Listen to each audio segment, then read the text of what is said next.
Okay, cheers everyone. We are here with Jeffers Richardson from Firestone Walker Barrelworks. I'm very excited about this.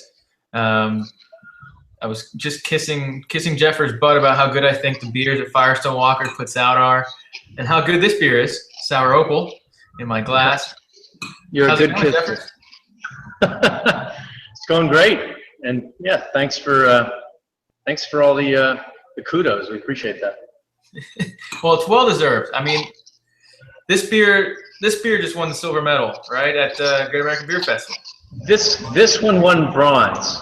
Ferelden won the silver, and yeah. Anyway, we won a bronze at the GABF.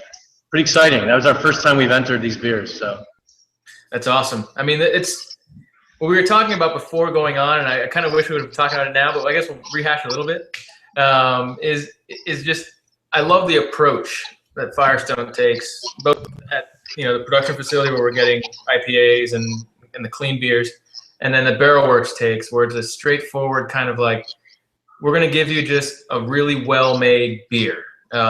Is there like a motto you guys have in-house? I mean, we were talking a little bit about some rules you had for the pumpkin beer you guys are brewing.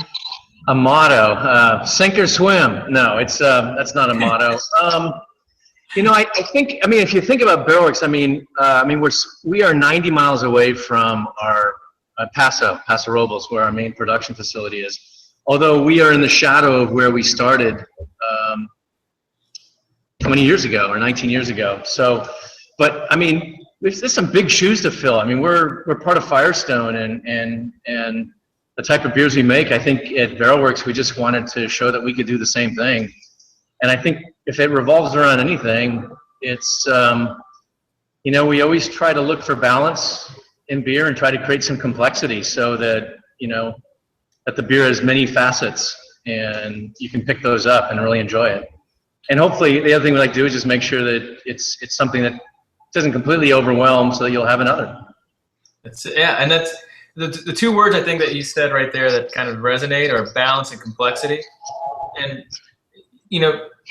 I think in an age where people are trying to do the next big, huge, crazy flavored beer, that's not necessarily the complexity we're talking about. We're talking about complexity by maybe stressing yeast a certain way, or adding different bacteria, or using oak. Right? I mean, it's a more straightforward approach to achieving that complexity. Well, I think you're hitting on it. I think it's for us, it's creating layers. So and we do this in Paso too. It's what's the yeast doing? What is the malt doing? What are the bacteria or wild yeast doing? What's the oak doing? And then ultimately, if we do a blend, how are we adding these different flavors and components so that they come out so we can express them? And that's kind of probably for me, because I get to be involved in that, is the most exciting part, because we're just learning this kind of art of blending. I think most of us brewers in North America are doing that. They've been blending at the lambic breweries forever. Right. And if you think of other things like wine or brandy or champagne, the blender is probably the most important person in the house, because they're the ones creating that house blend.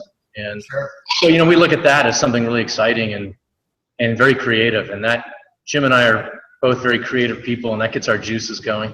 That's awesome. I mean, it's got to be, when you start introducing blending into the mix, your possibilities have to be endless. I mean, already it's absolutely.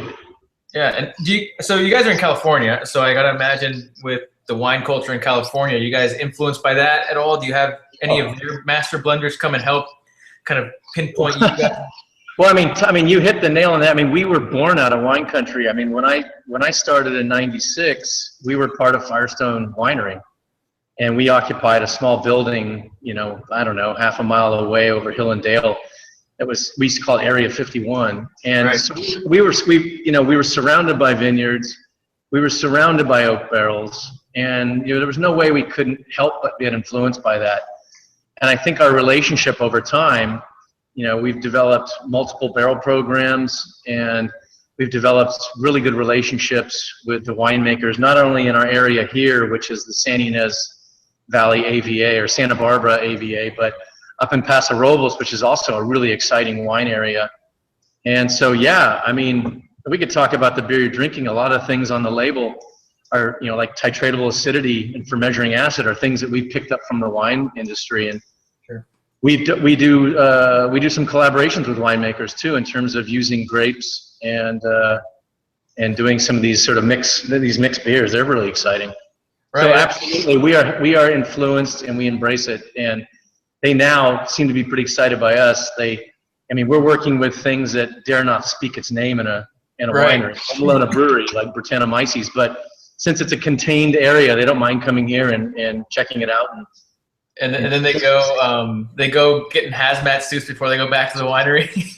You know, surprisingly, we go visit wineries and no one's hosed us down or you know, or kicked us out, or, you know, we kind of come in and we do this, you know, but it's, no, actually, surprisingly, no one's treated us like we're, you know, like some plague. So, well, you're lucky, I guess, you know, it's dangerous. Yeah, well, we're not bringing it to them. They come to us with it, so, which works out great. So here's the beer we're talking about, Sour Opal. And I'll show the beer in the glass now. It's a beautiful beer. I mean, it's just really nice to look at. It's a really nice, you can tell it's going to be a sour beer on the nose. It's nice acidity on the nose. It's tart.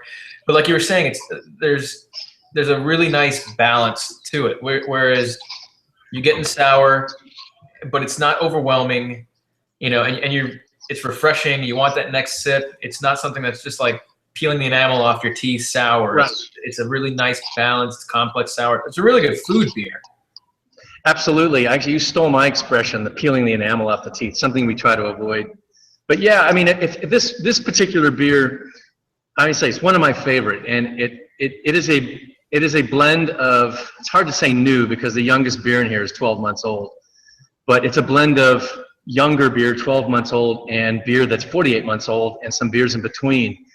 And the result of doing those blends is, I mean, you get some of that real, I don't know how to describe it, sort of rustic, earthy, funky, woody characteristics. I mean, this is one of our more oak-forward beers. This and like Agrestic and Feral One. I think this one has, it's about 30% American oak, 70% French oak. And we like to do those blends because both oaks contribute different things. And it really comes up. You get sort of that vanilla, coconut. And then what's really interesting on this one I love is that you get some stone fruit, like apricots. 100% on that end. And then some of those guz characteristics. We always describe them, I don't know if this is the right term because it doesn't sound good, but sort of, we always say like petrol. You know, it's sort of cheese, petrol, earthy funk. That's it. And so, so yeah, you're getting, this is a fun one because the acidity is medium. It's, you know, it certainly makes you salivate. But it's not something that, you know, kind of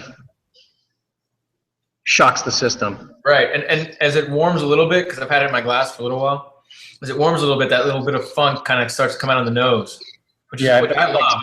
I think it's so cool because, again, there's so many layers. Once you get past that kind of acidic, sour, you know, tart sensation, you're getting into like a little bit of a funk, a little drier. And then on the palate too, it evolves as you're drinking it, which is really nice too. We were talking about you mentioned the barrels and the different percentages of barrels. I know like American oak is kind of known for being real vanilla forward. I guess what is there an art behind picking your percentages? Oh, wow, we can get into this. Actually, to me, American oak is better known for its, it has a certain lactone that creates a lot of coconut. And so when you think of like, it's actually often referred to as a whiskey lactone, and it produces that sort of vanilla coconut character that's such a signature to like American bourbons. French oak and that coconut lactone is like a 10-to-1 ratio, so it's really forward. So it can be a bit much sometimes if it's brand new wood. French oak, I always like to think of it as a little bit more spicy. I mean, in the wine world, they kind of think of American oak as masculine and like poor French. The French oak is feminine.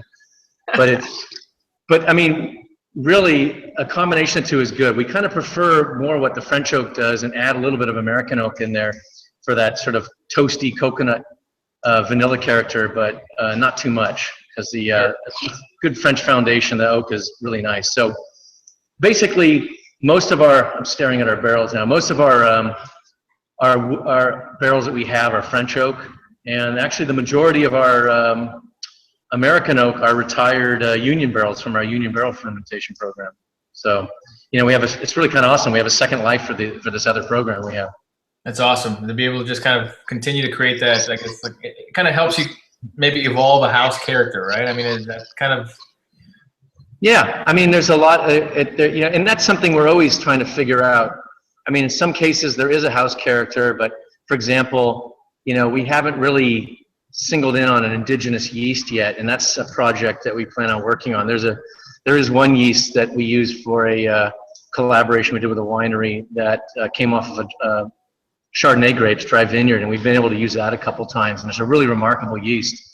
But you know, one of these projects in the near future, we're surrounded by vineyards, and you know what grows on the skins of grapes? Brettanomyces, among other things, and so we're kind of hoping we can zero in on something that's indigenous to our area that we like and use it one of these days. So that's a project we hope to embark on pretty soon. Cool. You guys have referred to your beer not as sour beer, but as live beer. We call it wild beer. We have 3 barrel programs. So to distinguish them, we have the the Union barrel fermentation program, which is our original barrel program, the Union, and it's we were influenced by the Burton Union, and that created DBA. Right.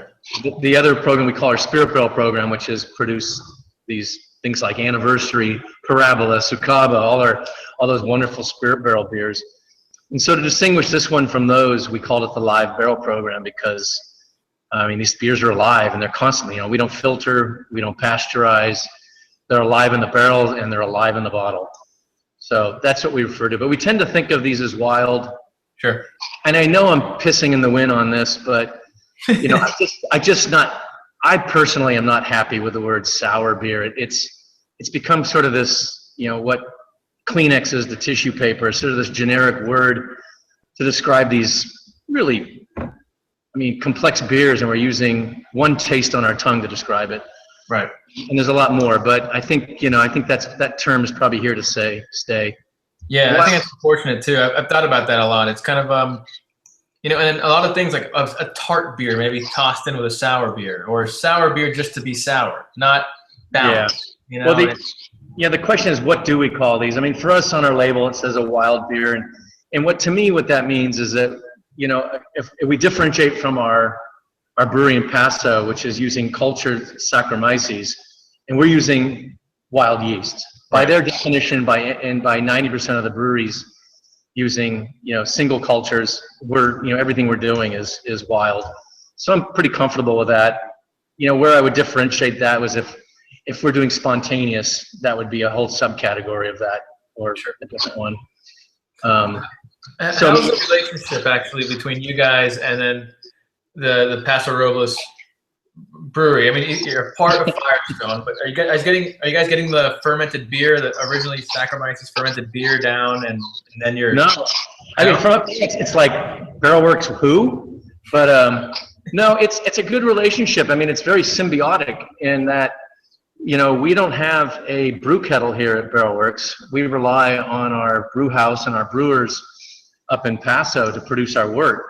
So it's interesting. We might do something. For example, Agrestic starts its life off as double barrel ale, and we'll tweak it a little bit for what we want to do here. They'll make wort and they'll truck it down, and we will transfer that into a tank and do primary, and then from there we will. I'm giving you nutshells here, but sure. From there we'll rack it into barrels and do secondary, and then we'll do all the maturation and aging and eventual blending. So primary fermentation is also done here. Yeah. Okay. But we get our wort from Paso. So it depends upon what we're doing. We might work with some grain bills that we use for other beers, which always makes it easy on them, or we'll dial something in, for example, wheat-based beers, or for some of our other beers. And then again, so we'll have like 6 maybe different beers here, and it could be 6 different beers, or we can you hold on a second?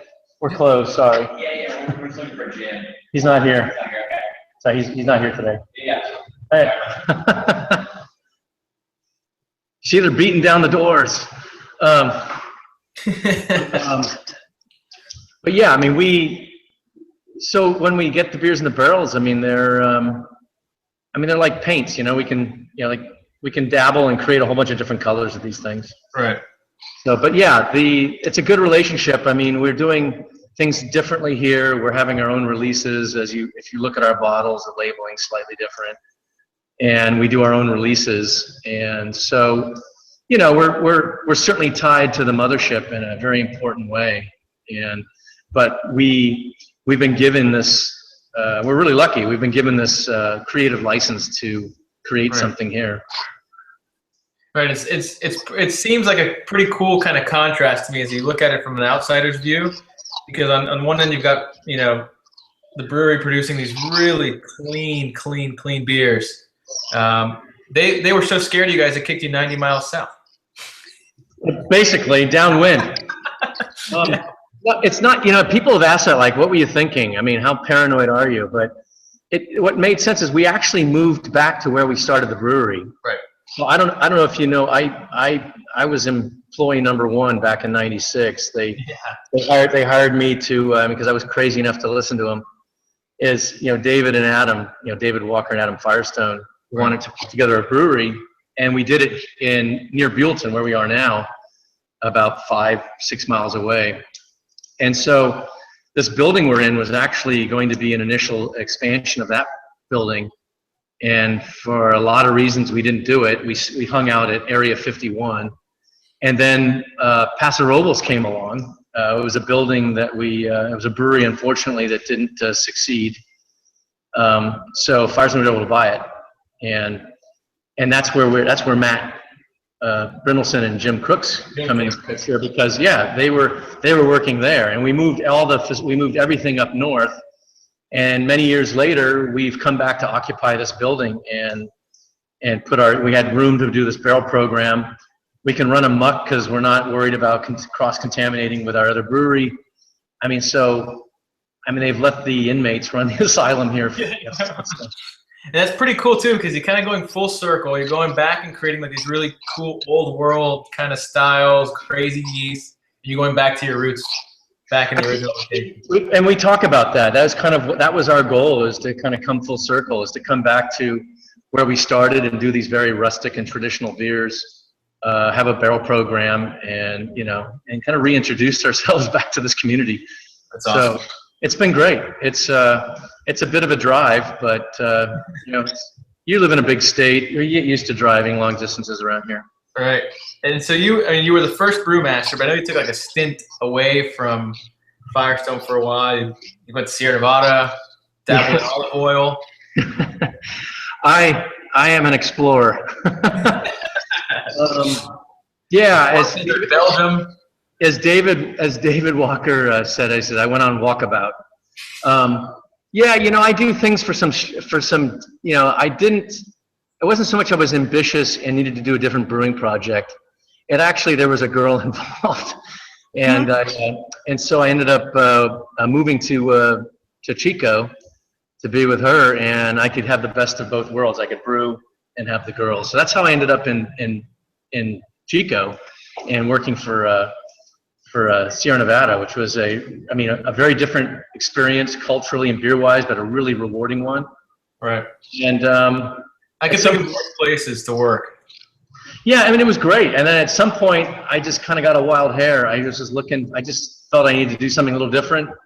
And somehow I managed to work. I found myself in the olive oil industry doing some international work. And pretty cool. And that's when David and Adam, who I'm good friends with, kind of suggested that we do this project and team up with Jim. So they kind of put Jim and I in a petri dish, so to speak, and we put this project together, and it's been great. Did olive oil help you with your palate now? Is like getting really like kind of in. I'd imagine it's harder to kind of get nuances out of olive oil Oh no, we could spend the whole hour talking about that, and then we lose track of what we're here for. No, I mean, actually, one thing that unites all these things, there's several, but one really is palate and sensory. Mm-hmm. And I ended up on by getting to olive oil, I ended up on an olive oil sensory panel for the state of California at UC Davis. And I mean, it's amazing. There are certain compounds that come up in different foods. And so a lot of the things that might come up in olive oil, for example, banana, apricot. I mean, those are actually aromas and fruity aromas that come off of olive oil. And their basic compounds are very similar to those that be produced in beer. So I think it's sensory that links them all. So yeah, it was absolutely a good experience because I got to. And in terms of olives, it's more about the variety and terroir, kind of like grapes. Sure. Where brewing, there's a process that can also contribute, obviously, quite a bit to the end product. What's so I guess what did they have to do to get you back out of olive oil back into brewing? Not much. I mean, actually, it's something we'd been talking about, and we needed the time needed to be right. We'd been kind of talking about it for a couple of years, and I mean, it was sort of the stars aligned in a sense that. David Walker, we were in Sacramento at Beer Week, and we started chatting about this, and he said, you really should come back and be part of this and run this thing. And I said no, just because I wasn't sure I wanted to move my family. Right. After the second time he asked, I realized it probably wasn't going to be a third. And it was something I really wanted to do, so I just decided I'll make it happen. And at the same time, I was under contract with this project that the World Bank was running, and that contract was coming up. So we just worked it out. I said, I'm available in 6 months on my contract, and I won't renew it, and we'll get going then. So, it worked out really well. Cool. The timing was perfect. So Jim couldn't make it today. He was abducted by aliens. Actually, he is an alien, and he's out abducting people. Or he's abducted. The reports that he was sick today, I think, were premature. He was probably abducted by aliens, and we're working hard to get him back. Yeah, he didn't. He's under the weather today. He was bummed he couldn't make it. Yeah, I guess the point I was gonna get to instead of messing with him is you guys call him your barrel whisperer. We call him. He's our master blender. We call him a lot of things actually. He's Sour Jim. Sour Jim, yeah. So he is a barrel whisperer. I mean, he is here every day except today. Tending to these barrels. I mean, you met Bo, his assistant. Those guys are doing yeoman's work because I'm either here or I'm on the road doing multiple things. I wear a lot more hats. But so, yeah, Jim is like I said, we give him the official title of Master Blender just because the importance of, ultimately, we'll sit there and talk about these blends, but he ultimately has to put them together after we've, checked all the components and decided what we want to use. So how many employees do you guys have there then? So it's Jim, it's Bo, and yourself? Myself, and then a gentleman named Ryan Putney, who is our tasting room manager. And that's really it in terms of, we have 4 people running this. And then in terms of volume or actual wood barrels? Like actual wood barrels that he's got to go whisper to. We are now whispering probably to about 1,000 or 1,100 of them. And that's equivalent. I mean, we have an eclectic collection. So we have mainly sort of standard 60-gallon barrels, wine barrels. Sure. But we also have puncheons, and we're starting to, we've got about, 3, 4, what do we have here? 5, 7. We have 8 fooders at this point, and got 2 more that we just got, and we're looking for more of those. So we're still collecting. I mean, we're just about run out of space, but we'll find space.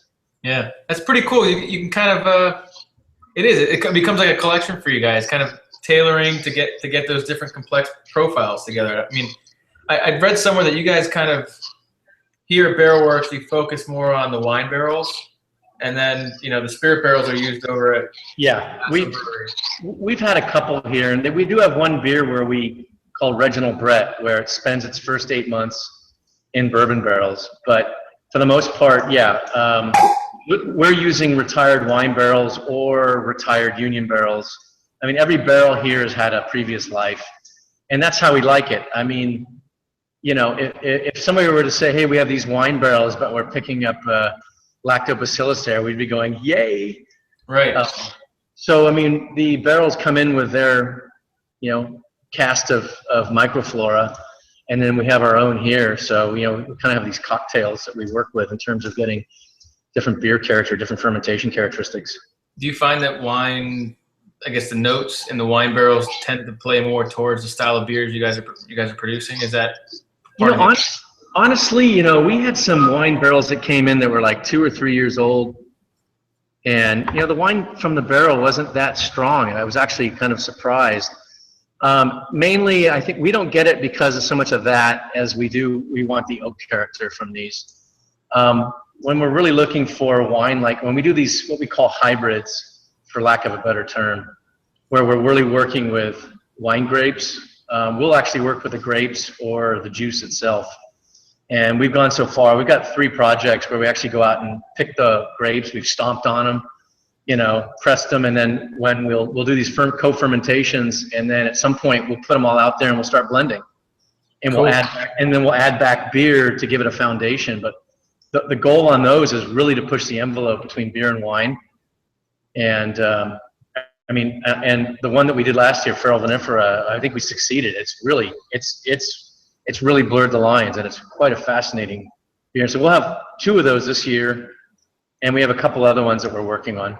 I think more the, you know, from the wine barrels, we pick up a little bit, but it's not overwhelming. Right. I'd imagine a spirit barrel would be a lot more of that, the spirit character coming through. I mean, it would kind of, sometimes it overwhelms kind of what the underlying. Yeah. So we have a couple here, and we did this one beer called Reginald Brett, which begins its life as a beer that we made called Double DBA. And it spent its first 8 months in bourbon barrels, and then we transferred it here, and we transferred all of it into our wine barrels and added, you know, our little cocktail of bacteria and wild yeast. And the end result was fascinating. I mean, other than it really packs a wallop. It's like 12.5% alcohol. It was, you know, one of our tasting room employees really described it beautifully. She said it tasted like a Manhattan cocktail. So it had this sort of orange Cointreau character, this booziness, tartness, and, you know, and then this sort of signature double DBA characteristic. But it's a sipper. Yeah. And so that's the only time we've ever really kind of worked with that and put something in the kegs to serve. Cool. So we talked about a little bit about how base beers come about. What was the first beer that you guys produced that was like, okay, so I'd imagine it kind of maybe went about and you guys are thinking about, let's put this project together called Barrelworks. And then what's the first beer that you produced there that was like, this is going to work? I mean, this is going to be something that's going to pick up speed. That's a good question, and there's a kind of a 2-part answer to that. You know, I should say really, Jim, prior to the Barrelworks opening, was dabbling with these barrels probably from 2007 up, and it was very small, maybe a handful of barrels. And from this, you know, we would maybe keg 1 or 2 and serve it at an event. And so that's kind of where word got around, you know, and we kind of realized that maybe we were onto something. And the first beer that ever came out was something called Little Opal. And so that was our very first beer. And then Agrestic and Slow Ambic were really the big 3 that came through prior to when we were just sort of a skunk works, not the Barrelworks. but in terms of the Barrelworks, I mean, our first year we opened up our tasting room in January of 2013. Mm-hmm. And it was a tough year because we were making beer, but we couldn't really serve anything. It wasn't ready yet. Right. So we had we had enough to do a keg here and a keg there in our tasting room. And then we were basically relying on some of our library beers from our spirit barrel program. But so going into that second year, the first beer we really created here was a beer called Ferelden Infra. And that was just this idea, our first beer was gonna be Little Opal in the spring of 2014. And just Jim and I started talking and said, you know, we've got some beers here that have been sitting in barrels for a couple of years now, we don't have a lot, but why don't we, you know, our anniversary's coming up. Why don't we do an anniversary beer and we'll do this blend? We'll pick our best barrels, we'll hand select them, and we'll put something together. And my God, it really worked out. It was a batch one, as well as batch two, but batch one was our first beer that we served under the Barrelworks name. We threw a big party, and I mean, we made like 500 cases of it, which was huge for us. Right. And it disappeared. So, but that to this day is a beer that is aging beautifully, and you know, we're getting ready to start thinking about batch 3. Nice. So that was our first beer, and then followed by Little Opal, and then we kind of started getting into this thing where we were starting to create some beers and doing these small releases. And you guys still doing small releases. I'm looking at the Ferel 1 bottle, which I just opened. We're going to talk about this one now. All right. And it still says 500 cases. That was like maximum for us. We've done some that we had 140 cases. Jeez. And with the line that you guys must get on release days, there's got to be a lot of. I think I was reading somewhere, and again, I haven't been to any of them, but the first line was so long you had to cut kind of like the bottle allocations in half, and then now there's like a ticketing system. Well, the first one was the Ferel 1, and we kind of ran it the way we relied on our marketing department, which runs our anniversary party, and they do this amazing job of putting together our Firestone Invitational. So they run a really tight ship. They came down and kind of ran our first Ferel 1. And so everything went swimmingly. It's when we released 2 releases, and then we just kind of quietly put Little Opal out there, and people, you know, came and went. It wasn't a big deal. It's a busy day. And then when Bretta Rosé came out, we figured it would be like the last one. You know, we just put a few people behind our tap room bar behind me, and 400 people lined up. And so we were like, oh shit, what do we do? You know, we do have enough beer for everybody. And it really was. It was a lovable shit show. Is that we weren't prepared for it, but the people came, were really good. You know, no one got angry. Everyone had a good time, but it was a little chaotic. So from that point on, we decided to organize them where we would sell enough. We can get 300 people in our building, so we sell 300 tickets to this. And those 300 people can come in and buy the beer. So that way we could kind of manage it and then throw a party and make sure that nobody misses out on beer. Because that's our biggest fear, is that, you know, somebody shows up, drives 5 hours, and we have no beer for them.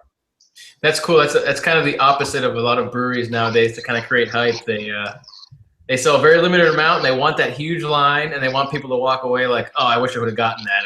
It feels that way almost, just to be able to say, we can't serve enough of this stuff, instead of just kind of like, well, this is how much we can serve, and sorry. Yeah, we just wanted to organize. We wanted everyone to be happy. I mean, we want people to be satisfied. So in fact, we're doing our last one of the year. We give them a kind of a cute name. We call them Liberations. Right. We liberate beer. We don't release it. But our last one's next week on the 7th, and we're liberating Slow Ambic. And then this beer we did a collaboration in England called Violet Underground. So we have just a little bit of that. We only did about 300 and some odd cases, and half of it went to England. Right. You know about it? Have you tried it? I've heard about it. I've heard about it. Yeah, but so anyway, that's our last one of the season. And again, like 300 people.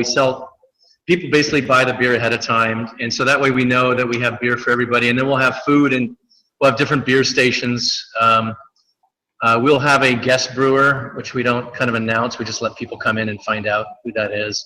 And we just started that this year. So we'll just get one of our friends somewhere who's willing to make the trek out here and serve some of their beers. So they're fun, but they're small. I mean, 500 cases, you know, 2/3 of that'll be gone, and then we put the rest in our tasting rooms. And, sure. So what, I guess before we go into Ferel 1, what can people kind of look forward to in that collaboration beer you guys are gonna be releasing soon, the Violet Underground? It's wow. And this is really kind of our first Barrelworks, I should say, brewery to brewery collaboration. You know, we've done these with wineries, and it was just a really good experience. We teamed up with Wild Beer Company for this project called the Rainbow Project, and basically, it's 7 breweries in England, and they team up with breweries around the world. In this case, they decided to do work with breweries in North America or United States.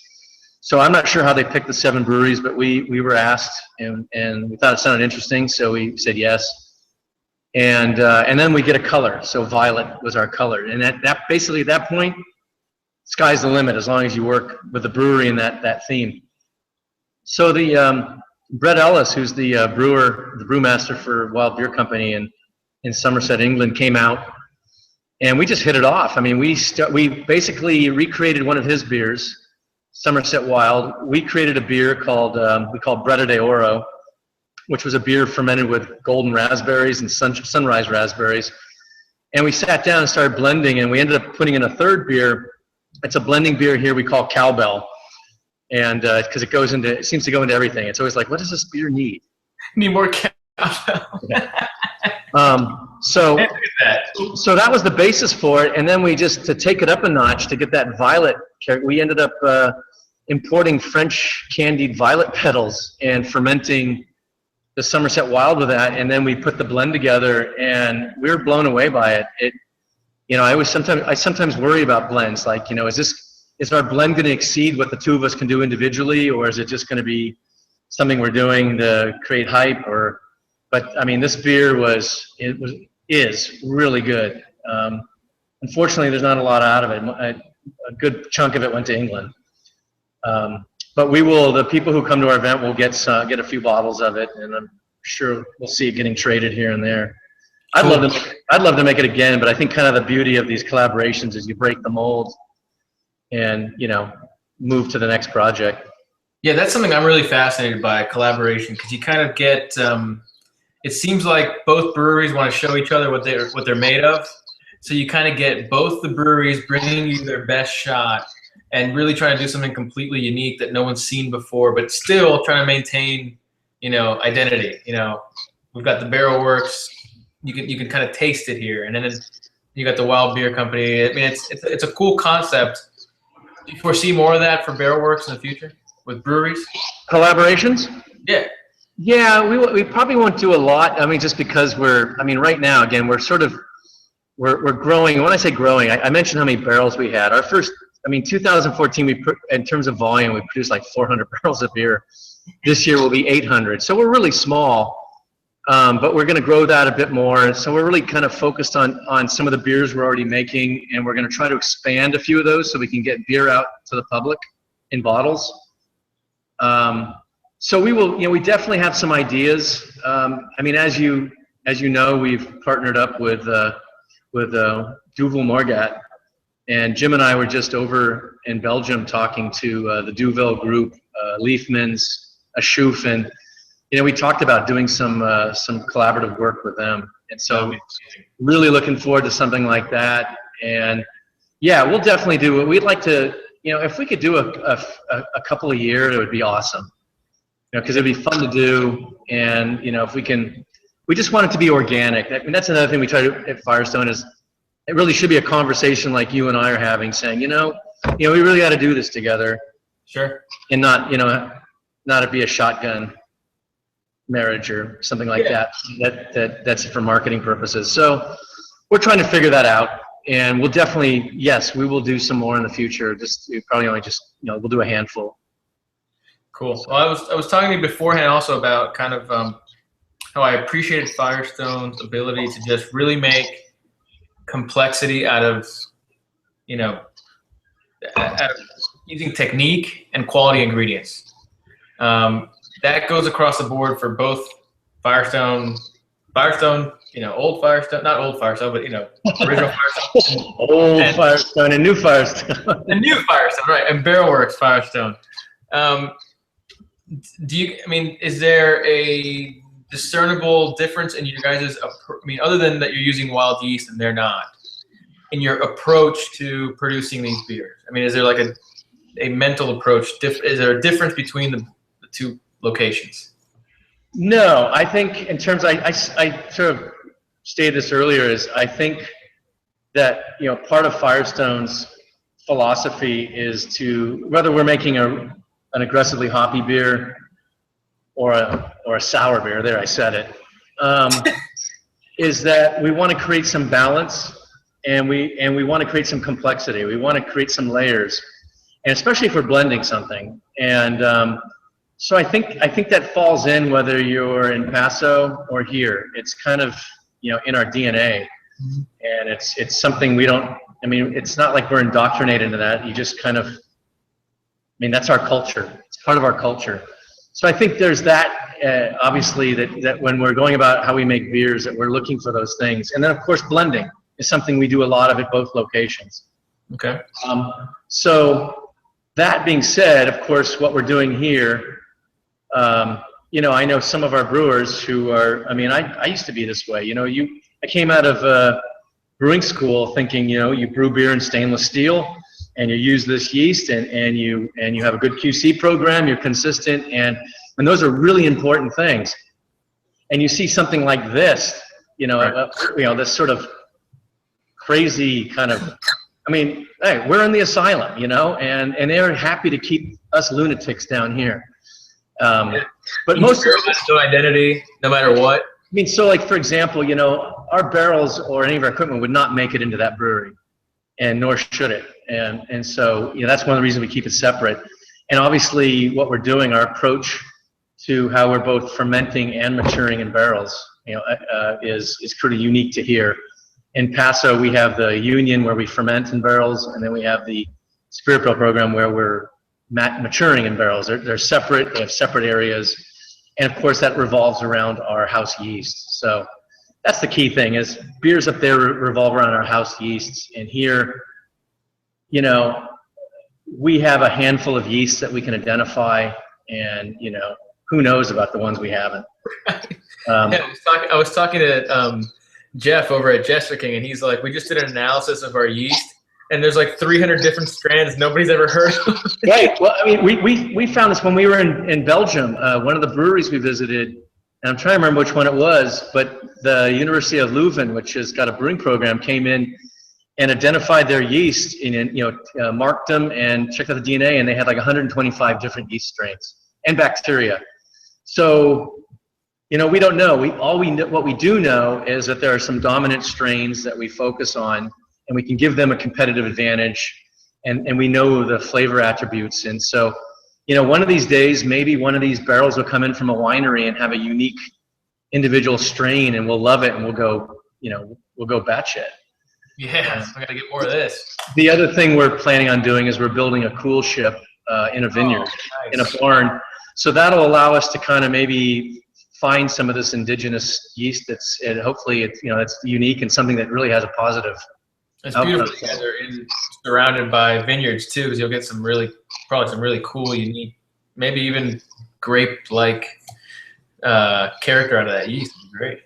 Yeah, well, I mean, we're gonna find out. And it's like I said, this is fun. I mean, I couldn't have written my own job description. I think Jim feels the same way. You know, we're really lucky, and we have the support of Matt Reynoldsson, our brewmaster, and David Walker. I mean, it's funny. Adam Firestone, another way, you know, he came from a winery background. He looks at what we're doing as, I mean, we might as well be a toxic waste dump.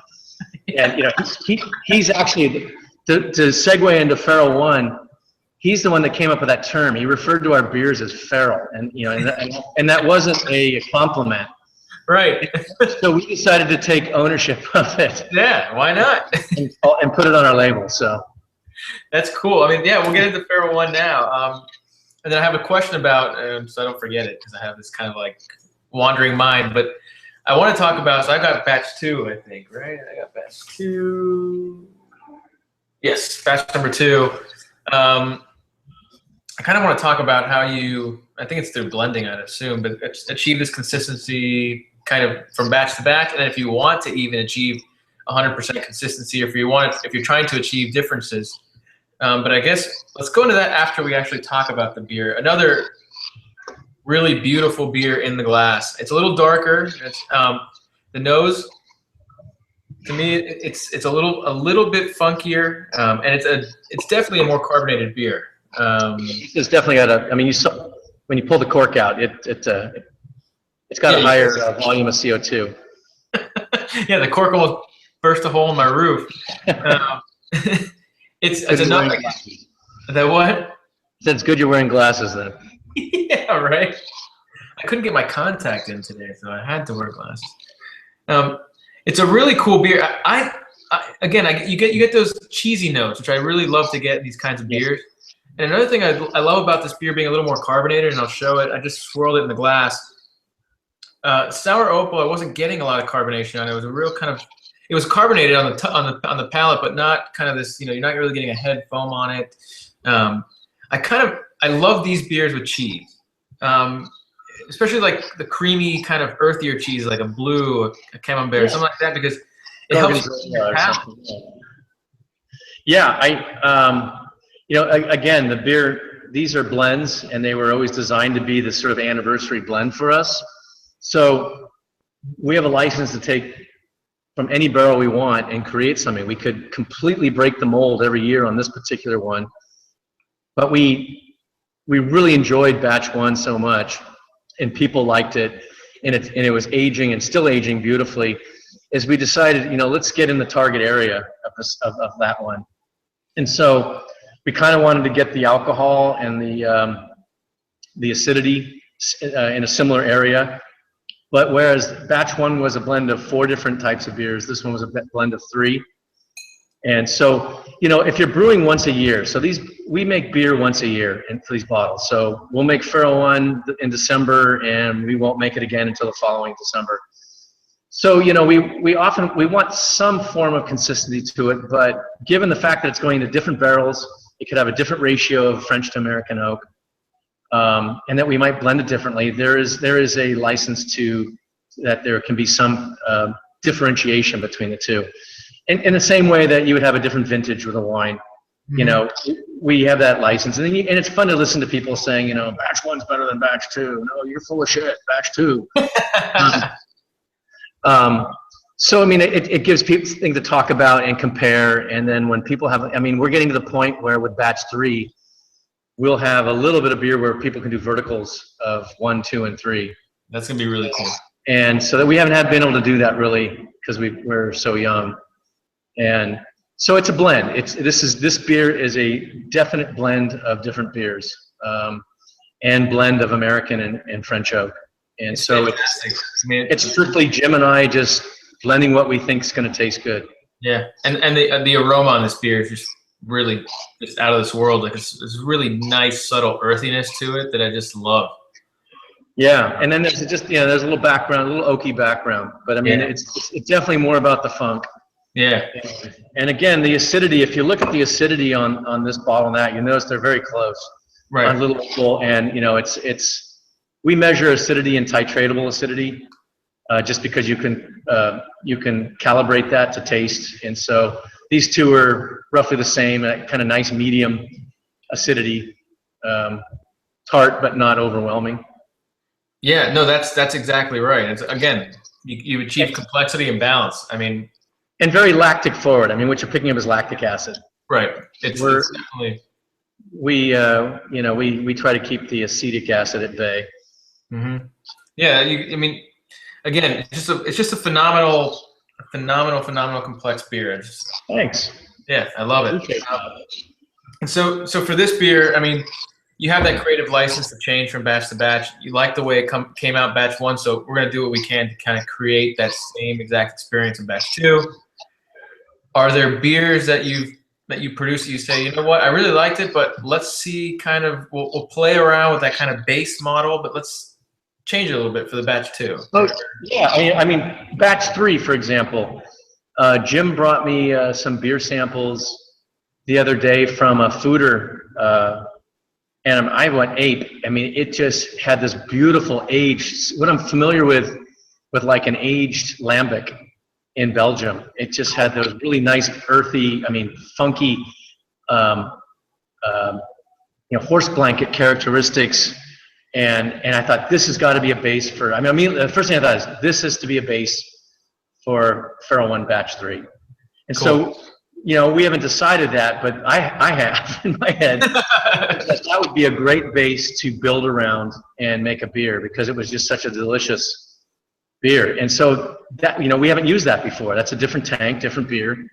But it has all those great aged cheese characteristics, funky earthy yeast.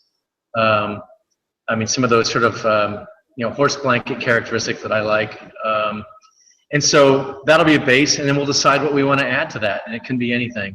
So, I always think that, we always kind of look at Ferel 1 Batch 1 as how we base this on, and so we'll probably open one up, revisit it, and decide whether we want to try to achieve something like that again, or one of these days we might just get a wild hair and decide we need to break the mold and do something different. Sure.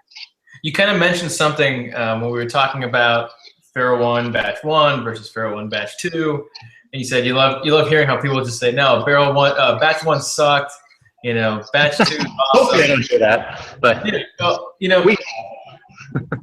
how much of, so this is something that's come up in the past with other breweries that I've spoken to, but with the age of the internet, it's so easy for someone just to sit behind a computer screen, take a sip of something and go, oh, this was complete shit, and X, Y, and Z. How good is Beer Advocate and these kinds of things for the industry? It might be good because it kind of maybe gets people talking, and maybe bad press is better than no press. How good is Beer Advocate? And you want me to go public? No, I think Beer Advocate's. Beer Advocate, Rate Beer, or any other blog has its pluses and minuses. I don't live and die by those. In fact, in some cases, I try not to look at them daily, because it's either, you bask in the glory of one person's, and then somebody comes out and makes you feel really, you can't worry about that. Right. But I think, what Beer Advocate's done, and very early on has created this forum for talking about beer. I started homebrewing in 1989, right, and I started commercially brewing in 1993. There was no fucking internet in 1993. Right. the things that have changed, that have helped build craft brewing, are amazing. I could go down the list, but I think that is one of them, is having a forum that allows people to talk about beer, allows people to share beer, rate beer, describe it. It's a double-edged sword. There are people who troll on that, and right, and some people feel you got to be negative about it, but I think overall they're a good thing to have in craft brewing. I just wish there was like some requirement that if you're going to rate something, a number, you put like a legitimate description of why you feel that number. That would probably be helpful for you. Good. Just saying it's got a 5 out of 5 doesn't really tell anybody anything. I agree. I think maybe there should be. Maybe they could even coax them, like here's beer description 101 when you're talking about a beer, and maybe people can. There's no wrong answers in somebody describing a beer. If that's what they're picking up, that's what they're picking up. Right. So, but it's helpful. It at least turns from like kind of just either negative and positive to like something that might be helpful.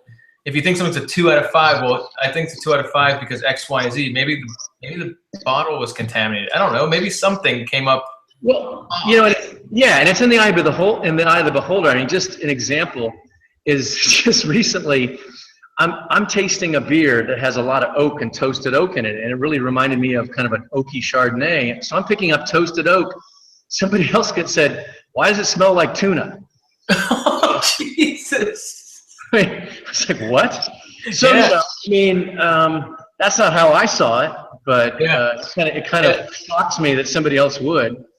Yeah. So, I don't. There is that too. Like, I just had a brewery come and say, "Hey, we want you to try our quad," and I went over to the brewery and I tried the quad, and I was like, I pick up, a lot of like really raw honey, like on the honeycomb honey, like that kind of earthy, dirty. Yeah. And they're just, and they looked at me like, huh? It's like it's not a bad thing. It's just everyone's gonna pick up. Everybody picks up kind of different characters. I frequent those sites every once in a while, and I see people put 1, 2, 3 out of 5, but there's no description. It's like kind of like, Yeah, it's not helpful. In terms of description, both Jim and I have sat on taste panels and professional and non-professional. And the one thing that's, if you're going to sit on a panel and actually professionally describe something, there's something called descriptive analysis, where the team, once you decide who that is, has to come up with the same vocabulary, so that when I say oak and somebody else says tuna, and does, neither one of us knows what the other's talking about, it's not helpful. So we have to agree to terms. Okay, we'll call it, how about oaky tuna casserole? I don't know, but it's. I mean, the thing is that and so Jim and I kind of informally come up with our own description to describe our beers, so that we can describe them to each other, what we're picking up. So, if one of us comes out of left field and says something the other one hasn't heard, we kind of look at them funny and try to, what are you talking about? What do you, just so we can understand it. But so, yeah, I think somebody just saying it got a 10 or a 2, especially if they think it got a 2 and there's no description, it's not helpful to anybody. Right. If there's something you didn't like about it, and certainly if you know your beer, then maybe it's helpful. There's a way to be constructively critical. Sure. Is there and you kind of hit on something here also, is between you and Jim, is there kind of like have you guys ever like kind of gone to a beer? We're not dating. No, what? I said we're not dating. Well, I'm not judging. No, go ahead.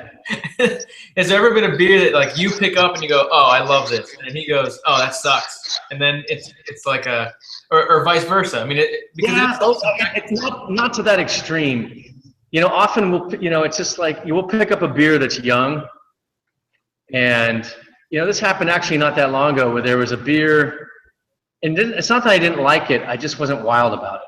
And I think that's something that when Jim and I go to make a beer, we really want it to knock our socks off. I mean, we put a lot of pressure on ourselves to really kind of live up to that. So we're always trying to get it to that next level, however that may be, and whether we're successful or not, I don't, depends. But there was something where I just thought the beer was okay, and he really liked it. And it was pretty funny. And this happened twice, where when, months later, he'll suddenly shove this beer under my nose. And it's like, wow, that's really awesome. And he's like, I said, that's that beer that you were kind of questionable on. I said, well, it's come a long way. It's awesome. So right. We're very open about, we tend to like a lot of the same things, which is helpful. And we know how to describe things that way, but certainly there's diversion on that. There's things that we like. I know that there's certain things that I really like in a beer, and it's one of those, sometimes it's a holy grail that we're trying to chase. But I think in the end, if there's a beer that we're blending and we're just not quite there, we'll go and visit it, and we might visit some other barrels and figure out how to, get it across the finish line. And usually when we do, we both are on board. But yeah, we'll, I don't think there's ever been one where one really likes it and one really hates it. It Sure. might be, I'm okay with that, or I really like it, and we'll figure out how to get there. But we've never been someplace, if we really were in a position where we were that far apart, we'd probably figure out, maybe we'd put it aside and not use it and do something else. Right. Well, I got to say, I absolutely love what you guys are doing over there. Thank you. We're having fun. And I can tell that. I mean, you look like a pig in shit over there. You have a smile on your face. It's been great, and and it's going to continue to be great. We got some interesting small scale beers, and then we're going to expand 4 of them. So hopefully those 4 will have some limited allocation across the country. Cool. That was kind of where I was going with one of my final questions was, with this kind of the merger, there's talk that like, at least, we're kind of on the opposite ends of the world, being in Miami, that we'll be receiving some of the IPAs and that type of stuff over here within the next, year and a half or so.